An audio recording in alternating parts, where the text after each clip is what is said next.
Hello, it's Monday, November 18th, and that means two things. Life is a highway, time is a river, the door is ajar, and it's time for the lighting industry news brief brought to you by Keystone Tech and the XFit LED floodlight.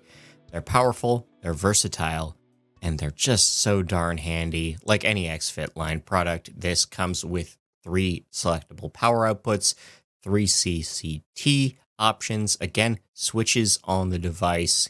Keep it simple. It comes with a built-in photocell, multiple mounting options sold in the box. This is light made easy. Visit KeystoneTech.com. The link to the product is in the description. Let's get into the news. The lighting division of Howard Industries will be ending production over the next 3 to 6 months. Exolitis is consolidating Noble Light's operations, which is to say that UV disinfection business in Germany will be more streamlined. Dialight's CFO has left the company abruptly, which means their quarterly earnings report will be delayed indefinitely.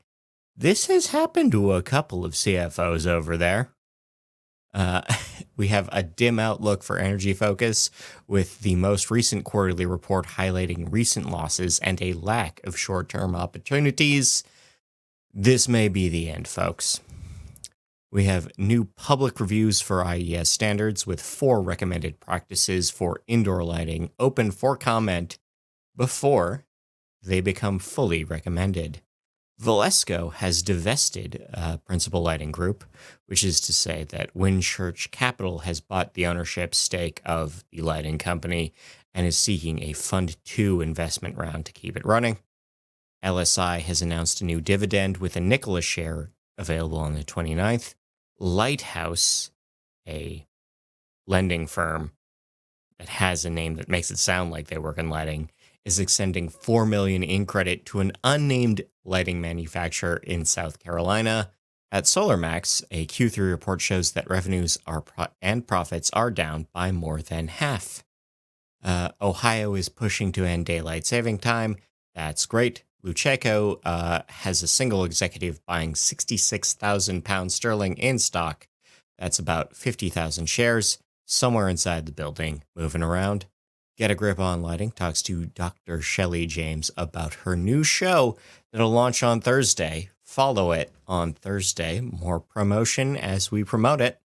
Lutron is seeking a waiver on tariffs ahead of the tariffs that they're about to announce, I'm sure. They just want an exception of solar cell tech from China. Canada Post is on strike with no mail or parcel delivery during work action. Canadian ports are open, however.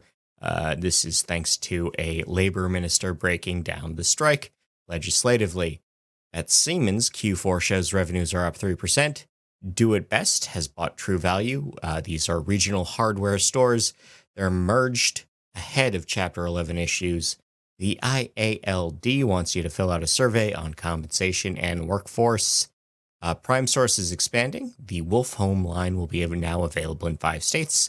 BJ Take has rebranded. Now they work as BJ Take Lighting. Speaking as a guy who tends not to include the word lighting or electrical in the name of companies, this will not change my life in the slightest. We have a recall on table lanterns. These are rechargeable lanterns. They look a bit old school. They're sold under 4 different brand names, but they might catch fire, so keep an eye out for that. The Black Energy Empowerment Council has launched. This is a new organization targeting energy access to historically redlined communities. Redlining is a banking practice where certain neighborhoods just couldn't get mortgages for reasons. Mutis has entered lighting. The design practice is now offering fixtures. Sayus is entering the UV market. This is a new play for indoor air quality. Signify has earned a EcoVadis Platinum status. This is their 3rd year in a row at that. And Vault has recognized Graybar's internship program in 3 categories. This probably has something to do with the fact that their internships pay real money. In rep agency updates, Margie May is expanding their service area, and Penn Lighting will no longer rep Wattstopper or Leviton. In legal news, Opel has survived an Apple lawsuit. The EU Trademark Office will let Opel sell lighting products because Apple doesn't actually do that yet. Uh, Hair Signal's false claims on wages case has been settled. They'll be paying out. And an argument over whether or not to leave the lights inside, on or off, has ended in an axe murder. An argument during election night, so tensions probably high, in King County, Washington, ended with one family member attacking another fatally with an ice climbing tool. And if you think I included that because it's salacious, you'd be right. Moving on. Whack will be celebrating their 40th anniversary at Light Ovation in Dallas this spring. Light 24 is seeking designers to be speakers at their expo. Apply now if you feel like it. In IoT news, WePliance has partnered with the Frank Lloyd Wright Foundation. This is part of a Lutron deal to turn the space into a fully connected smart museum. Q3 at Skykes shows revenues at $22.2 million. A PE firm may actually split Honeywell into two companies with automation and aerospace going their own ways. Dr. Shelley James was also on the Lighting Controls podcast to talk about what she does vis-a-vis controls. Again, Dr. Shelley James launching her own show on the network. Check it out on Thursday. Eaton has partnered with Treehouse. This is a new AI platform supporting charging, storage, heat pumps, and smart homes. Android 15, the firmware update for the base level software of your phone or some phones, will improve Wi-Fi ranging, which will make indoor location tracking more accurate, if that's the thing you want to know. And NASA health monitors are finding use on Earth. That could turn into something. In on the R&D side, genetics is a factor in seasonal affective disorder. Particularly, a variant of the circadian gene has been linked to how this particular mood disorder expresses in people over the year. And LEDs on surfboards may reduce shark encounters. Macquarie University has found that bright LED strips deters great white sharks. I should point out that bull sharks are much more aggressive and more likely to attack just because they live closer to the shore, which is not normally where you surf. Trade-offs, folks. On the darker side of things, 2024's Dark Sky Award winners have been named. I'm not among them. I will sit on my award speech until next year. Allen does harm the sleep patterns of bees. Insomnia does harm the fertility of human women, as does shift work. The Bonn Botanical Garden is working on rewilding the night, yet another term for what we do. Light pollution does threaten petrels, migratory seabirds. We have an internet petition to establish a global dark sky initiative on Earth Day, a reminder that Earth Hour is a thing and it's on March 22nd. Light pollution does affect the brain health of children. A study does question if sleep schedules are genetic. A different study confirms that children do need better sleep. Exmoor's Starry Sky Festival did host thousands this year. New Mexico advocates are calling for a regulatory review of exterior lighting laws. Oregon Caves National Monument is their second dark sky park in the region. BC berry farmers failed to dim lighting at the Nanaimo Airport. We have a new nonprofit in the Chicagoland area tackling light pollution for bird safety. Liberty Hill, Texas is debating better lighting outside. We have a proposed LDS Latter-day Saints temple in Missoula, Missouri, respecting local lighting regs. Truckee, Nevada is extending their rebate program for better exterior lighting projects. And there once was a street light from Nantucket that shielded glow from the Sky Summit. WPI came up with a plan. Public Works gave it a scan. And as for the old lamps, they chucked it. I apologize for nothing. Moving on.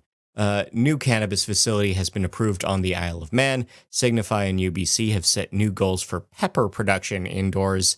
And Virginia hosts a greenhouse that uses no daylight for houseplants. In recommended reading, all these links are on nail.org. We have a white paper on cutting-edge lighting controls for optimum building management. We have PNNL on energy, social justice, and tech deployment. We have how light impacts your well-being with Dr. Martin Moore, AD. We have a review off Hue versus IKEA. We have multi-cluster LEDs, full visible spectrum for healthy LED lighting, climate and violence and policy and lighting. We have students on the end of daylight savings time. We have Canada's messy repair and interoperability laws. We have how to design a control system. That's a two-parter. And the NAED has issued a statement about the most recent U.S. election. In case studies, we have a look at Katura's Reserve, the Kalamazoo Postal Sorting Depot, the USS Little Rock, a BTS factory, and a historic lakeside inn in Michigan. In local news, we have another $40 million for safety projects in California. We have new safety and anti-crime projects going ahead in Peoria, Illinois. We have security grants for schools in Albany, Georgia. We have efficiency grants going ahead in Valparaiso, Indiana schools. We have new lighting in Live Oak, Texas county courthouses. We have a new lighting going in downtown Fergus, Ontario. Como Park Zoo in Minnesota has begun a new energy project. Internationally, SLU in the UK is considering dimmer street lighting as part of energy austerity. The Light Plus LED Expo in India is set to launch in November 21 to 23. We have a new energy efficiency project going ahead in Kenyan schools. Airco is opening a new experience center in Seoul, South Korea. On the sports side of things, the Bowman Gray Stadium will be altering a number of things, including their lighting, after a NASCAR crash. And Tropicana Field will cost $55 million taxpayer dollars to fix. In People News, John Adams has been named the VP of Sales at Solom. Colin Fast will be a project manager at CSC LED. We have a full leadership shuffle at Future Designs, and you can mess around with some things. You can learn some oddities. For starters, you can learn that longer nights do make your hair look worse. We have 32,000 lights, setting a record for holiday displays in the Norwich region of the UK. We have a affordable laser audio visualization. You can make a glow tape wearable display, and you can make an LED lamp that is also a Wi-Fi status indicator. I've been Scott Walker. I want to thank you for your time. I want to thank you for perusing all of our sponsors. I want to thank you for saying hi at the Canada Light Expo last week. But until next time, have a great week and enjoy the music. See ya. I don't want another creed of the evening. I don't want him screaming shout. I don't want break away in the morning. I don't think you'll be around. So prepare to the last day of your life and break guns all around. I don't want to go to hell for my life. Don't you know I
Thursday.